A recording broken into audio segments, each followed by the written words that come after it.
Please welcome Joan Benoit Samuelson.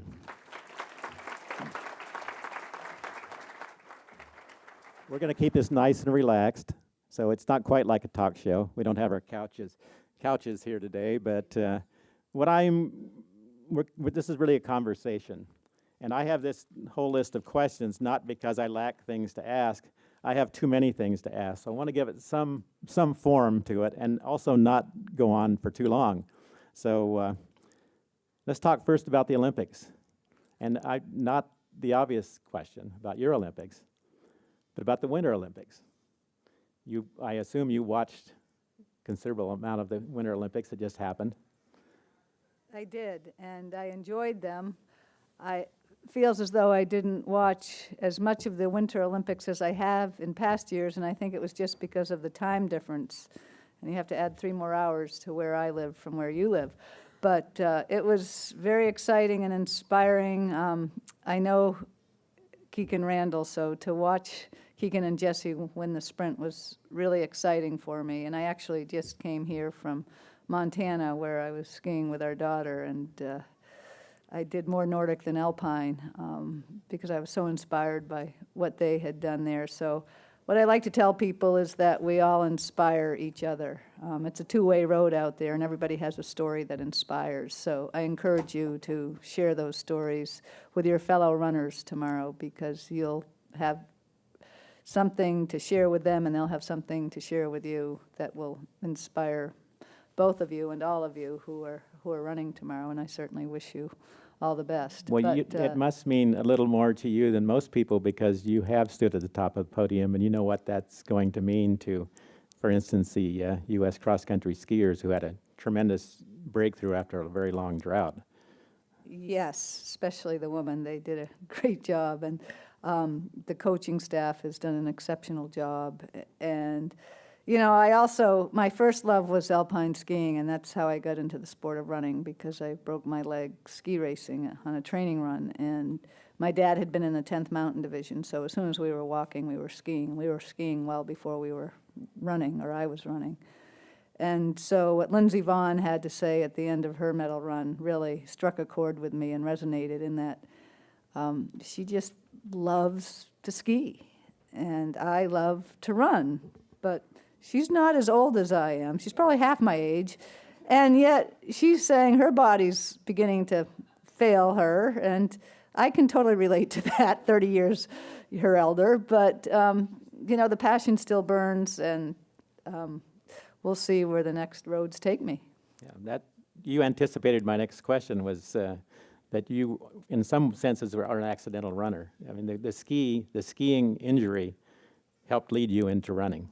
Yes. Yes, and this is the 40th anniversary of the Napa Valley Marathon, which started in 1979, and your career as a marathoner also happened to start in 1979.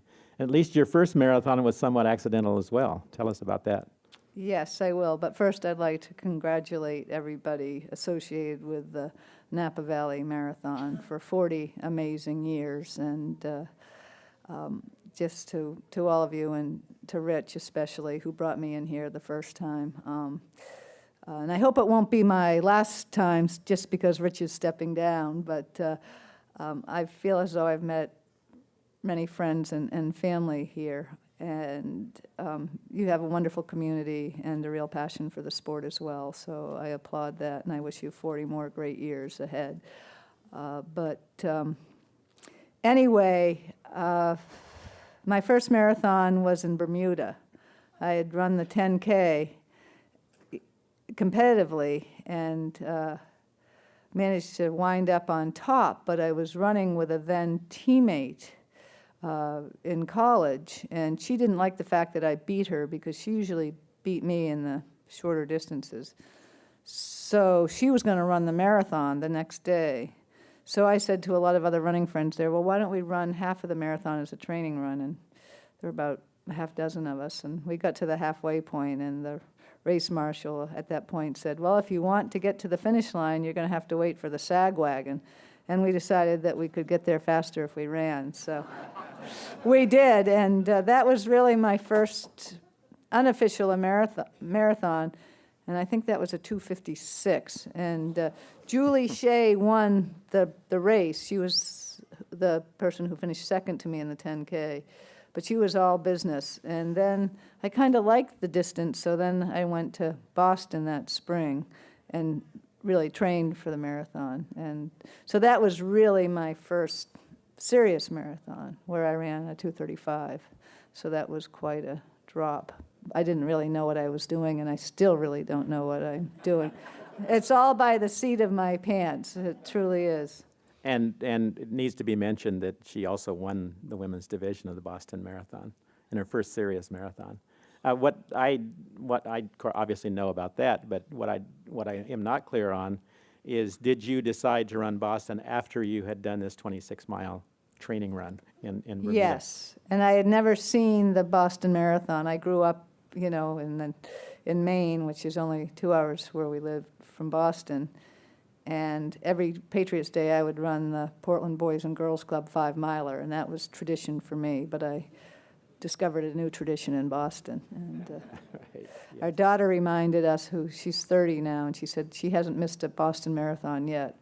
And she went from a babe in our arms to actually running the marathon herself several times. And I have this on my list much longer, but since you bring up your daughter Abby, she came with you here to Yes. Napa the last time you were here. Right. And she ran Napa Valley Marathon, right? She ran and did a good job. And she did a good job. We won't speak about my husband's performance, though. Okay. Is he in the audience? I didn't see Scott, but I know he's here with you. Yes. But Abby, who works now for Nike, Yes. and she qualified for Boston. Here. And Yes. here, and ran Boston Right. the following, I don't know whether she ran that year or the following year.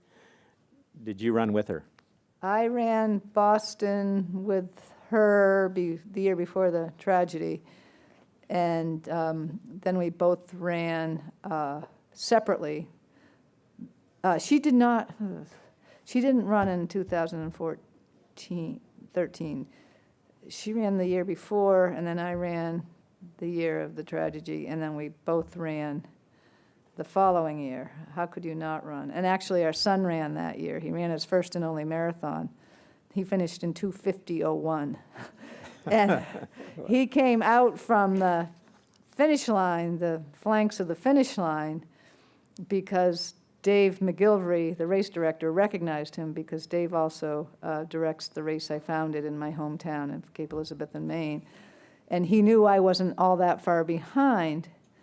So when I pulled through the finish line, Anders came out from the flank and sort of pushed me, in a friendly gesture. And I thought I had finished ahead of him.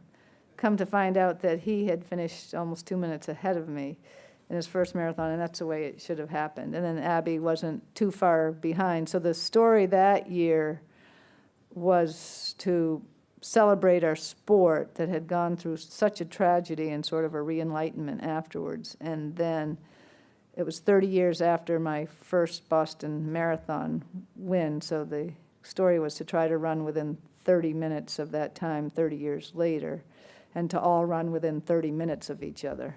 And when I talk about inspiration, I mean, you can get inspiration almost anywhere you look. So to have that accomplishment as a family, both in memory of the 3 who were lost, actually the 4, and then to sort of come back to celebrate all that is good about our sport was pretty special. 1979, of course, there was no Olympic marathon for women. Right. There were no kids, no husband.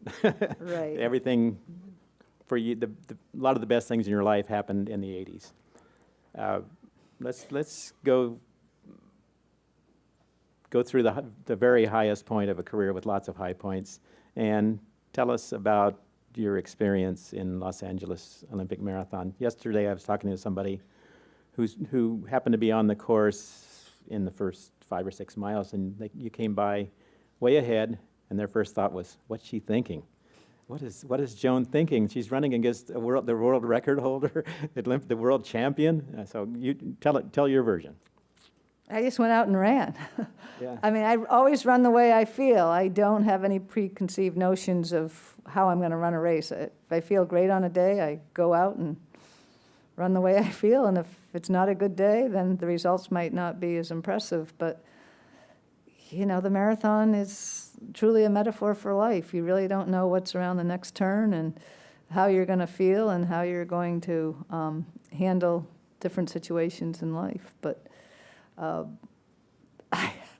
I truly don't have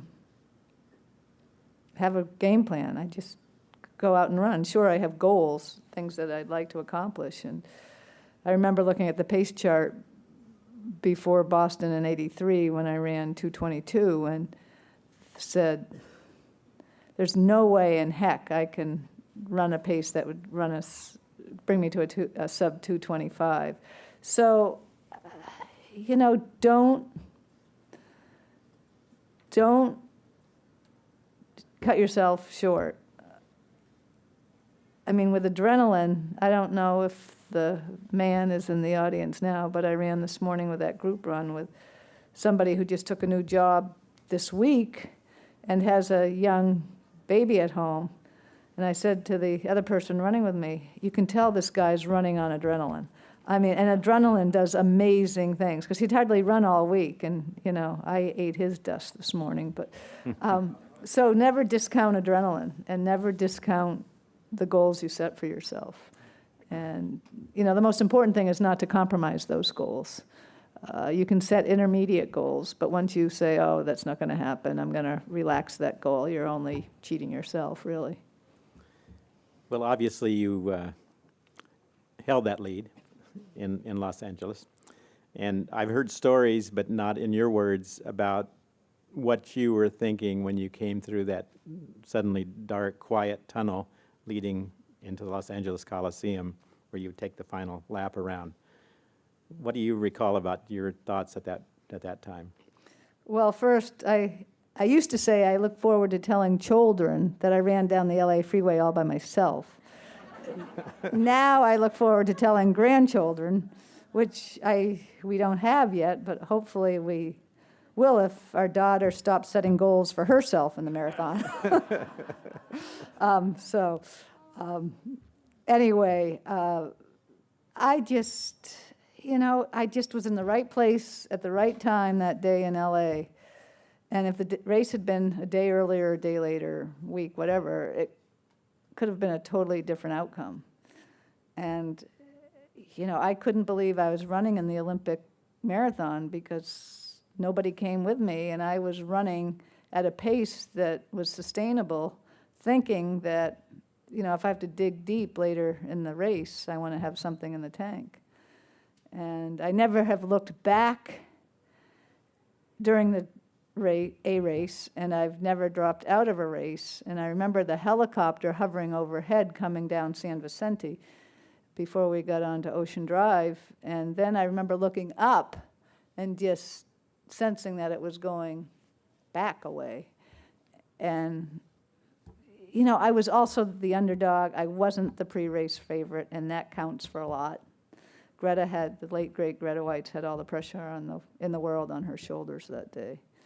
And I had nothing to lose, so I gambled, and it worked. Post-race,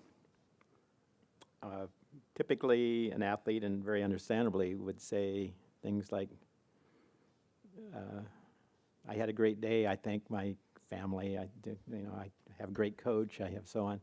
But you had the presence of mind and the good grace to thank the pioneers of the sport, Jacqueline Hansen, Nina Cusick, others.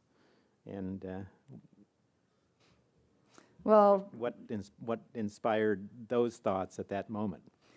You know, usually don't think of somebody who's in the past. The pioneers are usually kind of forgotten in most cases. well, not in this case, because I was in high school in 1972 when Title IX legislation became law. And I had no opportunities, and I grew up with three brothers, and they had all the opportunities in the world, and I was always on the sidelines. So when that door opened, thanks to all those women, I wasn't going to let it shut. And the many great female athletes who have followed, I think the same thing. You know, we have these opportunities now, and the women are doing really, really well. So are the men. Yeah. But, you know, I think if you look at the Olympics, I can't explain, I mean, maybe it flip-flops, but I think women, in many respects, may be hungrier than some men because they just haven't had the opportunities as long as men have. So, but I have so many male athletes to thank for supporting my career. Right. Primarily my husband, who has sacrificed a lot for me over the years. And for all of you young people out there, I refer to my career in two phases, BC and AD, before children and after diapers. And that too will pass. And, you know, it used to be I scheduled my day around my running, and when the children were growing up, I scheduled my running around my day. And there's a big difference. There's a big difference. Where's your gold medal now? It's in a drawer where it's been since '84. Just in case anybody wants to come break into your house. Yeah, it's in an old mahogany chest with a marble top. That was a hand-me-down from my parents. And depending upon when you visit, you might be able to see it or you might not, because if it's humid and the chest swells, the drawers don't open. So it's better than Your security Fort device. Knox. Well, I should point out that Joan was not alone. In many ways, this was the golden age of women's marathoning in the U.S. as far as winning on a world level. Marianne Dickerson, rest her soul, was the medalist silver medalist in the first World Championships in 1983. Lisa Weidenbach-Rainsberger was the last woman from the U.S. to win the Boston Marathon in 1985. And she probably has a daughter who may win the Boston Marathon. Exactly, yeah, right. In future years. Well, Joan lives in Maine. I live in Oregon. Our paths don't cross very often, but they have crossed several times. I was not at the Olympics of '84, but I was at the Olympic trials of '84. And in many ways, that was, well, it made possible, obviously, her victory in Los Angeles, but it almost didn't happen. And I think most people know the story, but you tell the story of what happened before the trials. I was having knee issues, which started on March 17th of '84. I was finishing a long training run, and my knee literally locked up going up a hill. And it was a really freak thing, and I thought it would pass, but it didn't. So at the 11th hour, 17 days before the trials, I finally had arthroscopic surgery. And the surgeon, Stan James, who's still alive and well in Oregon. Still practicing, actually. Consulting, I think, Consulting, sitting well. in. But He's the boss. I'd still let him cut on me. He said, I said to him right before the ambulatory day surgery that if you get in there and find a serious problem, don't wake me up to tell me so. I don't want to miss any more time. Just do what you need to do. And so he said, okay, because I'd also qualified for the 3,000-meter trials, which was on the Olympic schedule before they dismissed the 3,000 and added the 5 and the 10 to match the men's program. And so I did wake up in a hospital room, and again, this was supposed to be ambulatory day surgery. And he came in a few minutes after I woke up and said, "Are you surprised to be here?" And I said, "Yes, I guess you found more than we bargained for." And he said, "Well, not exactly, but your reputation preceded you, and if I discharged you, I know you'd go out and test it tonight." And he was right. And so he kept me off my leg for about 24 hours. I can't remember if it was 24 or 48, but it was long enough. And then I got right back at it because it wasn't locking anymore. And then in trying to come back as quickly as I could, because I'd missed over a month of running from March 14th to May 5th or 6th, May 12th. I missed a lot of time. So in coming back, I pulled my opposing hamstring, and that's what almost kept me out. The knee was fine, but now the opposing hamstring was really bothering me. So a man by the name of Jack Scott worked on me with this new electromagnetic therapy, which I was going to try anything that was legal at that point. And he got me back to the point where I could run on that hamstring. And I did. And unfortunately, Jack passed away a few years ago, probably more than a few years ago. I lose track of time as I age, but you know, he was a very selfless, dedicated therapist. And so right after Thanksgiving this year, I had another scope on my other knee. And again, I had the same locking symptoms. And I had several doctors tell me, oh, it's osteoarthritis. What do you expect after 150,000 miles of running? And I could buy that I had some arthritis in there, but I knew instinctively that something was locking because it would stop me in midair. And I finally found a doctor who looked at the MRI and said, you have a plica in your other knee. And none of the other doctors saw that. And so he cut the plica and trimmed the meniscus. And I'm back running now, but I said in 17 days, instead of 17 days, 33 years later, will you give me 17 weeks? And I'm hopeful. I do have some cartilage damage, but every run seems to get better. I was hoping to run a really fast 5K here. I'll take a 5K at a decent pace without any negative repercussions. You know, I still have that goal of trying to run a sub 3-hour marathon at the age of 60. Our daughter's running Boston, and her PR is 3:04, so you can imagine what my next story would like to be. I mean, if I could get back to the marathon distance, and it may be that I can't, because I'd rather be able to run 5Ks and 10Ks for at least another decade than put it all in a marathon and do damage that is irreparable. And but you know, to bring Abby under 3 hours and to do that with her would be like the story of a lifetime. That to me would be much more meaningful than a gold medal. Her first and the first by any woman over 60 to break 3 hours for you. Yes, but all those youngsters are catching up with me, and they're keeping me going. I mean, Amy Right. just had a heck of a run in Tokyo, and, you know, Shalane and Jordan will be running in Boston with Des. It's, you know, they keep me going. They really do. The 17 days that Joan referred to was the time between her surgery and the Olympic trials.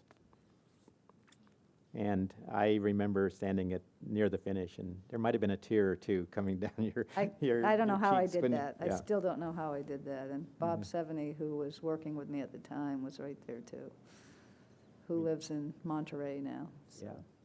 Famous story in running is that remember, anybody who has been around the sport for a while remembers that 17 days. They may not remember the word plica, but they remember that.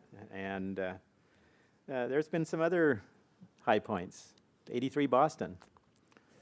83 Boston was, I was coaching at Boston University at the time, and we had a meet out at University of Massachusetts in Amherst. Freezing cold, raw day, and of course I was out there with the athletes all day, and I said, this is your priority, you know, just salvage what you can for Boston. And I can't explain that run either. That was a really fast run, but what was most meaningful in that run was to see my whole team on top of the T-stop in Coolidge Corner. And when I saw them up there, I'm surprised they didn't get arrested, but you know, again, it's a two-way road. But to throw out some numbers, Joan talked earlier about just going for it as she feels. At a point well into the race, she was running 2:18 pace.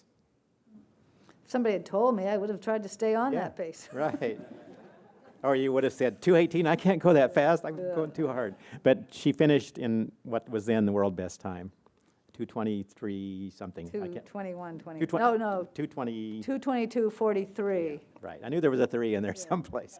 But that I was don't remember that, many that of my was times, but I for remember. some time the world's best performance, and that in many ways, at least for the men, that was the absolute pinnacle of the golden age for them. There were like almost 100 men broke 2:20 that day, and there's been years where there's not been anybody, American men, broke 2:20. That's changed now too, but that was a great one. And then the world record had, of course, the women's record has plummeted since that time, but 85 Chicago.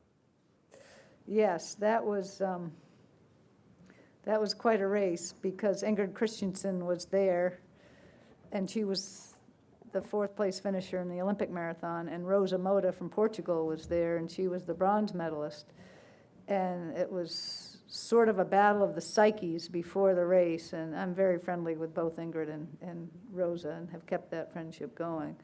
But Ingrid was into magnetic therapy or performance, and she had magnets hanging all over her body and around her ankles and wrists and neck, and I just said, those are just going to weigh you down. And she didn't run with them, but she was in them the day before, and so we ran stride for stride for almost 10 miles, and I was just at screech, and I said, I'll stay with her to 10 miles, but if she's still there, then I'm going to drop back. And she dropped right before that.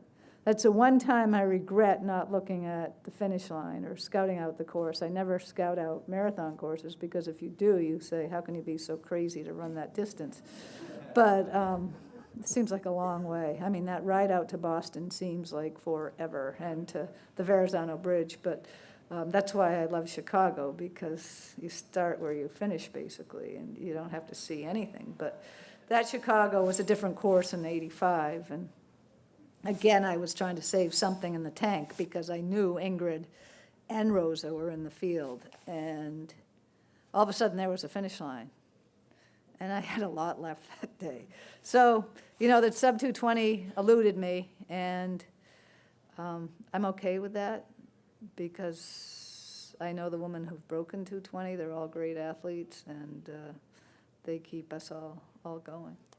Well, that day you missed Ingrid's world record by. She had run a seconds. 2:21:06 in London earlier that year, and I ran a 2:21:21 that day. Well, all you needed was a couple of magnets, and you'd been fine. Yeah, but that became your PR. That did become my That's where it became chiseled. Not a bad number, chiseled, 2:21:21. chiseled in stone at that point. Good. You mentioned Amy Hastings. I forgot her last married name now, but yeah. Right, yep. She, last week in Tokyo, became the 5th fastest American in the marathon. Do you know who's 4th? I am. You are. She ran 2:21:40, and I ran 2:21:21, and I wouldn't have known that unless my daughter had 33 told me. years later, it still ranks ahead of well, I don't know if it's the top American this year, but there's lots of top Americans now. But somebody asked me to ask you this question. The 4% super shoes, that I don't know whether Amy wore them, but you probably wonder at times, what if I'd had those shoes when I was running that they have now to run in? The Nike shoes that Right. included almost a sub 2-hour marathon.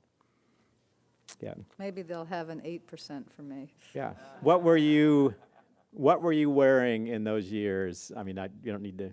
I mean, I don't even know what the model names would be, but they were certainly would be considered probably inadequate today compared to what you were wearing at the time, shoes wise. I believe I was wearing the Mariah Yeah. at that time, or a prototype of the Right. Mariah. Yeah. Johnny Kelly, a fellow New Englander, old Johnny Kelly, who's now passed away, but he once said that he didn't measure success by what he once did, which included 2 victories at the Boston Marathon, which is the same count that you have, but what he continued to do after his heyday. And you've continued to do a lot of things since that time. And I was wondering what you have done since your very best days, your very fastest days, I can't say, maybe the best days are still ahead, that gives you the most satisfaction. I married my husband Scott a month after the Olympics, and we've had 2 children. Yeah. And they're really the light in my life, and they all love to run. And we never pushed the kids into running. They just sort of hung out with us at the different events and met the people in the sport who are wonderful. And they wanted to be part of that community. And they came to running from different interests in sports like I did. And I think first and foremost, they're all healthy and active, and our daughter married a Nordic / cross-country running coach, and he's now in event management, but he loves to run too, and Matt, and so that's number one.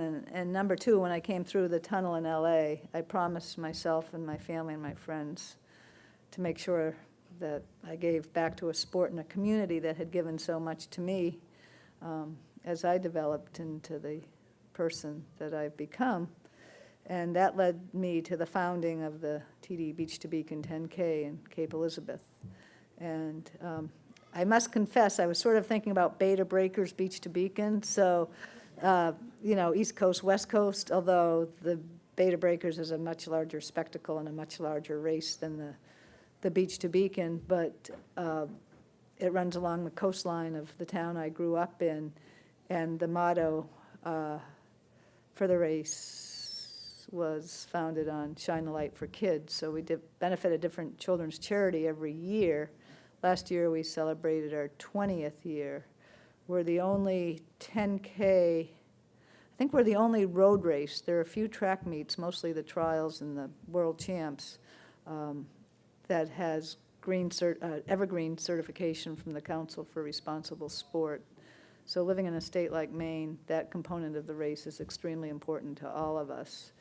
And my whole mission now in life is building awareness for the fact that prevention is to health what conservation is to the environment. And so I've tried to live that through the sport, and it's working, and it's a very popular event. We fill up in about 30 seconds after we open up registration, and I was never going to run that event. It was my turn to be on the other side, and so that's why my hat is off. It's usually on, but it is off to the board and the committee and all the volunteers who've made this an amazing event for 40 strong years. Takes a village, it really does. And in a world where there's so much bad news, to have a sport like ours that really brings brightness into people's lives is something very special. And I've learned a lot from the other races that I've attended over the years, and I wanted to bring the best of all those races to the Beach to Beacon. And it helps to have a race director like Dave McGilvery at the helm. So if you haven't run, I encourage you to run. I know several people in the room have come. I think registration opens up March 15th. And it probably opens at 8 a.m. and it's finished by Right. 8:00 and 30 seconds. Right. Everything goes smoothly. Right.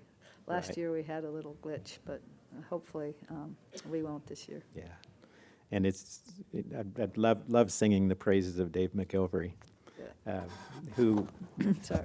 who many, if you know him at all, you probably know him as the director of the Boston Marathon. And you may not know that he ran all 7 continents in 7 days, a marathon in all 7 continents in 7 days last month. And he's crazy. And he I runs the mean, Boston. He piqued my interest, I must say, for a nanosecond. And then I was talking to Tom Gilligan, who runs marathon tours in Boston. He said, they don't run a marathon course. They run where the plane lands, and you could be running on a runway, you could be running in a parking lot. And I said, really? So I can run in a parking lot or not on a landing strip any day, but I have run on landing strips. But, he's all about the story too, and he's a great guy. Well, on your theme of giving back to the sport, I saw it last night at the reception, I saw it today before the program, I've seen it many other times before. You seem to really enjoy the one-on-one with the runners. Well, everybody has a story. I mean, they do, and whether you know it or not, your stories motivate others, and share those stories. Yeah. Especially in times like these. I saw you last night talking to someone who had had a poster of you winning at LA on the wall for a long time, and was really excited to have you sign that poster. And in some ways, you're probably just as excited because of what you brought that person. Well, very nice couple, and she was at the time, I believe, his fiance. I don't know if they're in the audience, and she made him take the poster down before they were married. I thought that was a funny story.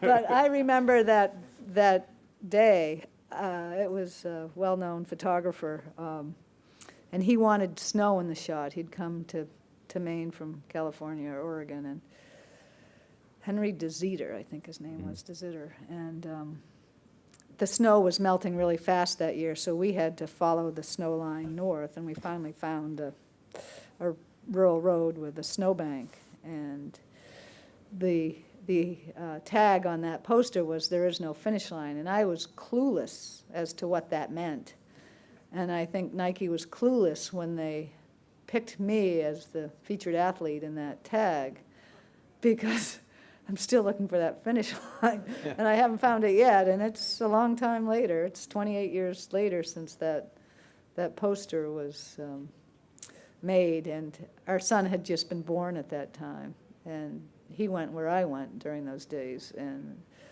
that was a long day. But we found the snow, and we haven't found the finish line. So if you're thinking that Joan is intimidating and you can't approach her, forget it. You can see that she really enjoys it. It's not the gold medalist burden to have to sign things and to pose with you. I think she really likes that, and maybe likes it better than sitting up here having me fire questions at her. You always give a wonderful interview, Joe, and you've been in the sport longer than I have, so there's no finish line for you either. When your plica is not acting up, what's your typical training these days?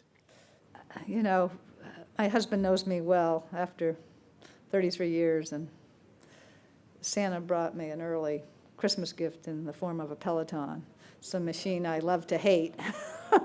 And it was 35 degrees before I left a week ago. Do you think I went on the Peloton or out on the roads on my bike? Went out on the roads. But I will say I felt much stronger on my road bike, and I hadn't been on my road bike since the surgery in November. I've been doing a ton of Nordic skiing. I just came down from Big Sky, Montana, into San Francisco, and skied 2 hours every morning before alpine skiing on 85 kilometers of groomed trails, and I thought I'd died and gone to heaven. So, my original passion for sport was skiing, and it's still very much. And I can get my heart rate up faster on Nordic skis than I can on my own 2 feet, because I'm not as efficient at skiing as I am at running. So as long as there's snow this winter, I'll be skiing, and maybe I'll turn into a triathlete. I've done one triathlon. When I turned 50, I did a triathlon, and I'm doing a lot more cross training now. And there's a very good runner in Michigan, and I went up. He works with the Gazelle Runners. Is anybody here from Michigan?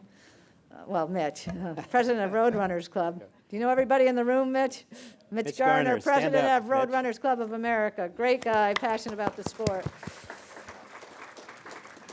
And I was out there a few years ago, and he said, I only run in the winter, and I cycle in the summer and spring and fall. And I'm kind of going, and he said, I want to save my joints. I understand what he's saying now. But as we age, I think cross-training becomes more and more important. And I apply a lot of the same techniques when I ride as I do when I run. And if I hear a car approaching from behind, I try to beat it to a certain point on the road. And, you've got to play games to keep yourself going. And, when we're no longer having fun, then we should move on to the next thing in our life. But, I never did yoga. I do yoga now, but I have ADHD, so after an hour of yoga, let me out and forget the savasana. I don't do well resting. But it's been a great journey, and I have a mother who's 97 who's still totally with it, and she said to me after the win in LA, "Now can you quit?" And that was a long time ago, and I said, "Mom, I'll quit running when you quit smoking," and she quit smoking 25 years ago. And She said, middle "Now-" child, last one standing, healthier than a horse, memory that's better than mine, and She said, "It's your turn to quit. Right, You're right. 25 years yeah. overdue." So she's very inspiring.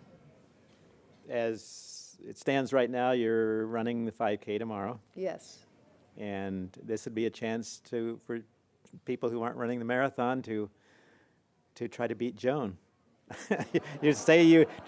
I hear people say, I ran a race once when Bill Rogers could barely walk. He was coming off a broken leg, and at the end people were saying, "I beat Bill Rogers, I beat Bill Rogers." I said, "You'll never beat Bill Rogers, and you'll never beat Joan. You may finish ahead of in one event when they're not at their best, but who can match that history?" And not many, if any. But A lot of people beat me when I was pregnant running. yeah. There are still goals ahead in which you've talked about. There's goals and there's maybe more distant possibilities. Right now it probably seems that way to you, that no woman of 60 and older has ever broken 3 hours. I'm not getting any younger. Yeah. But that's what happened. That's the unfairness of age. You're at your best when you're at the very bottom of your age group. And yeah. I've heard one line I heard is from a man who was in his 70s bemoaning that the fact that I get slower faster as I get older. In other words, the curve starts going like this.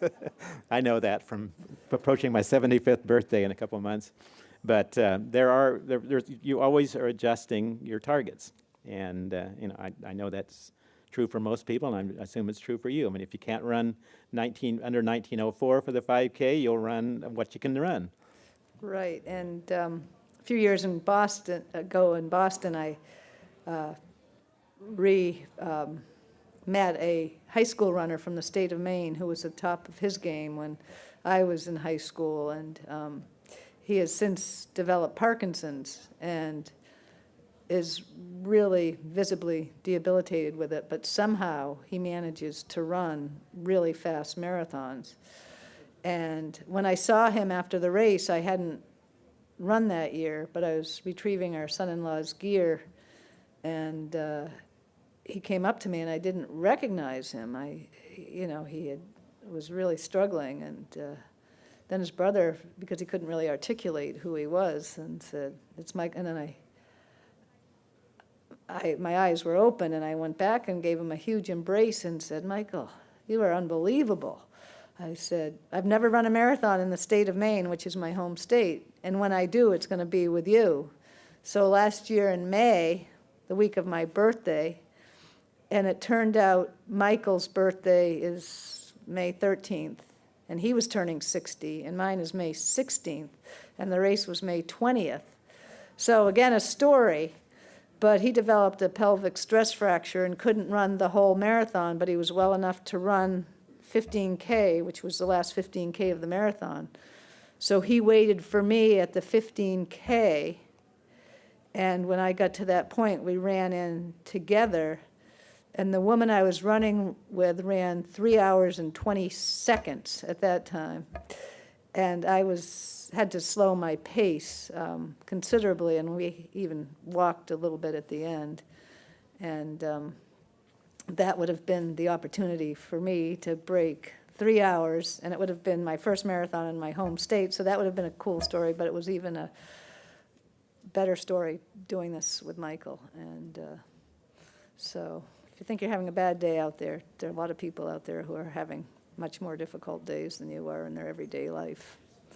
So, And I think we can't find a better place to end than with that story. And Great. so, well, good luck, everyone, tomorrow. I'll be at the finish line for a while.